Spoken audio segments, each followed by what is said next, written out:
Hey guys, I'm Zach Greenfield and welcome to another episode of Quick and Dirty Marketing. Today I want to talk to you about probably one of the hottest, issues on the internet, and it has always been, which is how to create good opt-ins, right? How to build a list, how to build your email list. And there is tons of advice out there on this. There are entire software companies that are just simply do opt-in pages. There are thousands of templates. There are experts like Frank Kern and hundreds of others that claim to be able to solve these opt-in problems aggressively and quickly. And here's what I can tell you. It isn't easy, but I'm going to give you some ideas about what I've learned, and stick with us, and I'm going to share with you some of the inside stuff that we've done that has created some decent results.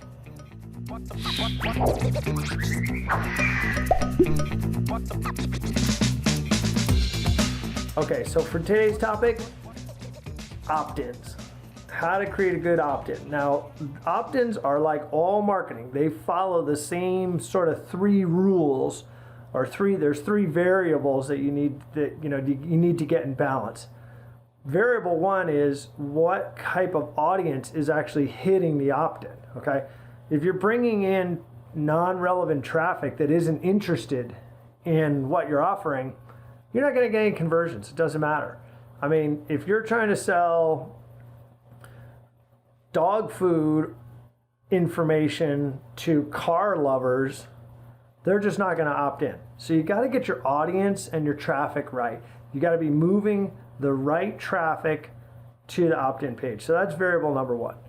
Variable number two is clearly, what are you offering, right? What is the opt-in?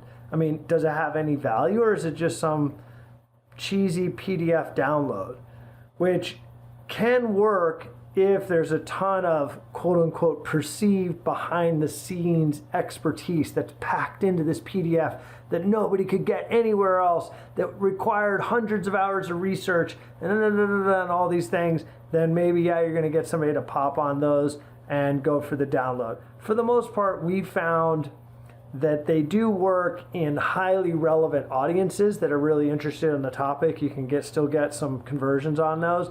But in general, that response rate on downloadable content, if you will, free downloadable content, has kind of waned, in my opinion.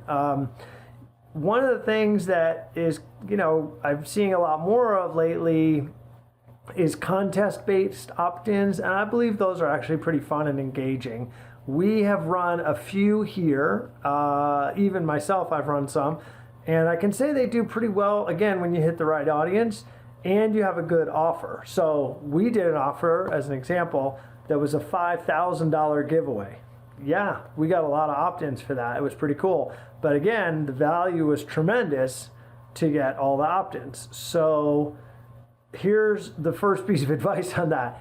Don't try to go thin and cheap and expect you're going to get any great results, because you probably won't, okay? Do something spectacular. I mean, if you really want to build your list and you really want to get more customers jazzed up and learning about your business, don't come rolling out with some cheap crap that they can get anywhere for free on the internet. Why are they? You remember, people closely guard these email addresses now. They don't want a bunch of junk from you, and they know that by giving you them their email address, you're probably going to send them a bunch of junk. So it's like there's no like secrets anymore in all of this.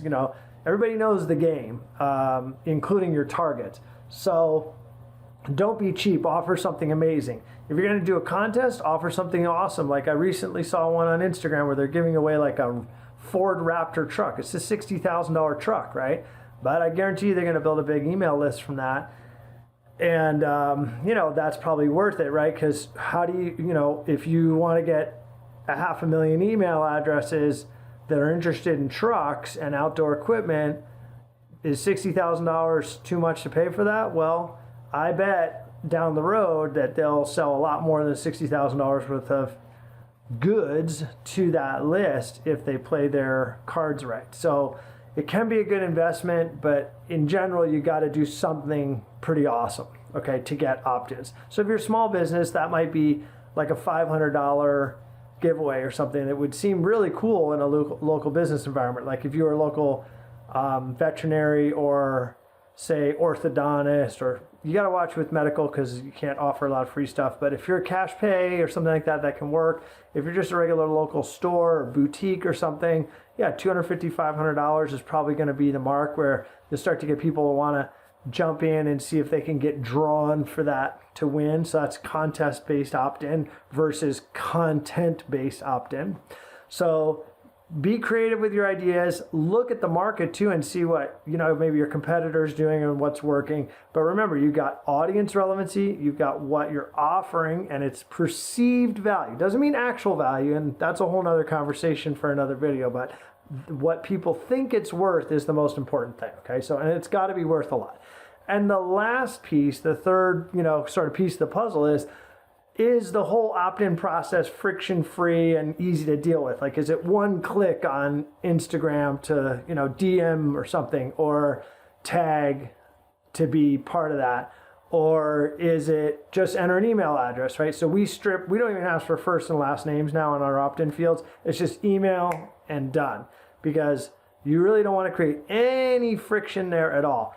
Then there's also SMS opt-in, where somebody just puts in their mobile phone number and you can opt them in that way too. So that can work. So any way to make that really friction-free, and it's a topic we've talked about in other videos for buying and funnels and things like that. Just less is more on that with getting people to act.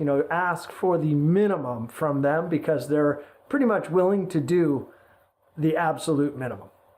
And so those are your three things, okay? So just to review, you've got your audience has got to be relevant to what you're offering. You got to have a compelling high perceived value thing that you're giving in return for this personal information. And then the process has got to be friction free. Now, the last piece that people could argue, and I don't want to get too long in the video, is like, the page, and you see all these page templates and everything else.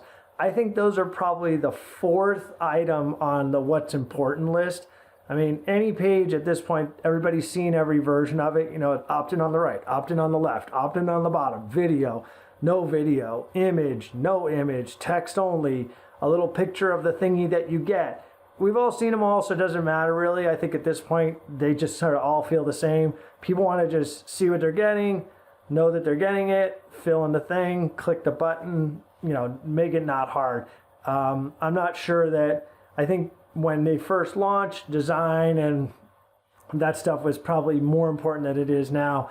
But at this point, we've kind of got so much data on it. There's a few things that work. The templates are readily available. That's not really where you need to spend your time struggling. Where you need to spend your time struggling is getting the right audience, getting a high perceived value offer, and the page template and that stuff should take care of itself. So go get them out there, build your lists. And again, if this helped kind of narrow down your focus a little bit and helped you get moving on creating your own opt-in, then please like this video, share it, subscribe to us, because we're going to do more videos like this where we just kind of share what we've learned from behind the scenes on quick and dirty marketing tips. And I'll see you on the next one.